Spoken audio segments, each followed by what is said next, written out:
Hi, welcome. My name is Leslie Donaldson. I'm with ITR Polygraph, and it's this week's edition of Let's Talk. Thank you so much for tuning in today. So what we want to talk about today is money, our finances, what's going on. This was an issue prior to COVID, prior to this whole worldwide pandemic where everybody is isolated, put into their homes, unable to work.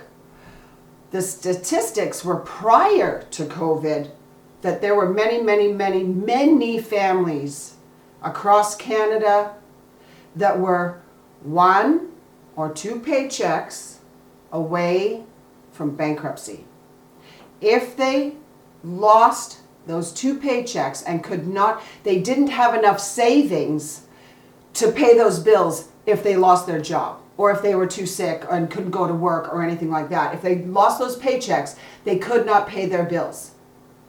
That was prior to COVID. Well, now look what is going on. Since the month of March, we are now in the month of May, 2020, people can't work. People are relying on government money. Thank you, though, and don't get me wrong, absolutely. And I'm grateful for the money that we have coming from our government to help us during this time that we cannot work. But here's the thing. Ken and I have been self-employed since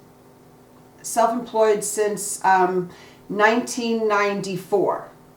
So since 1994, to 2020, we have been self-employed, running our own businesses, raising 4 children, a set of twins, in St. Albert and out in the town of Fawcett, Alberta. You cannot do that and be successful if you didn't have what's called a budget. A budget. Do you have a budget? We have the expense summaries, okay? Do you know how much you spend on groceries, alcohol, tobacco, beauty products, travel, coffee in a day, takeout, anything like that? Your rent, your mortgage, your taxes, all the utilities, all of that. Accounting fees, maintenance on your vehicle, anything like that. If something were to happen, an emergency, do you have extra money? Maybe now we have a toothache and we have to have dental work. I'm self-employed. I don't have a dental plan. I have to pay cash for the dentist. It's a lot of money. So we have to be able to take a look at how much are we making, how much money do we have, what are our expenses every month? Write it out. I'm old school, 51 years old. I do not, my cell phone isn't even here. I'm not on just my cell phone or the computer, and don't get me wrong, there's nothing wrong with that. But for me, and maybe for you, if you haven't tried it before, print it out, pen to paper. You tend to remember things more when you write them down. That's a Dale Carnegie skill, if you would, that I learned many years ago. My father encouraged me to go to a Dale Carnegie course to remember people's names. I remember people's names because I write them down. But I also remember my finances, and I remember different very important things when I write them down. So during this time, you're in, maybe go online, print off a budget, and start taking note. Also of your revenue. How much money do you make? If you're not making any money right now and you're being given money through our government funding during this time of being asked not to work. Phase 1 is opening right now. Ken and I with ITR Polygraph hopefully is part of phase 2 that we can open and go again. But during this time, How have you been able to manage the money that you've been given? Has it been enough to pay your bills? Has it prompted you to possibly take a look at what do you spend your money on? If you lost your job, is your mortgage manageable? If you lost your job, is your car payments manageable? Do you have an RV? Do you have recreational vehicles like quads or a motorhome or a boat? Things that you have to make payments on. What is going on with all that? Do you need that? Can you afford that? As well as the taxes, as well as the utilities, as well as everything else. Do you have children? What are the expenses for children that you have?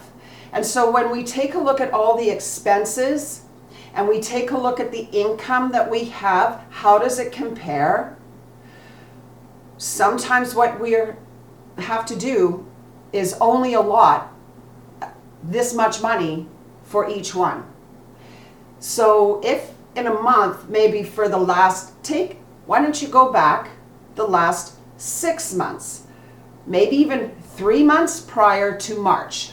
Okay, well, maybe January. Well, yes, take January. How did you spend Christmas? Did you overspend at Christmas? Do you have a large credit card? Do you buy things because you have the cash to purchase it? Or when you purchase things, is it on a credit card?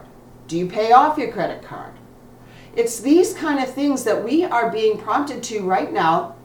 We have the time because in our office, we find that people argue about 2 topics. The 2 most important topics people argue about and couples argue about and so forth is jealousy and money. We've talked about jealousy a lot with our company. Everybody understands that. But let's talk about the money.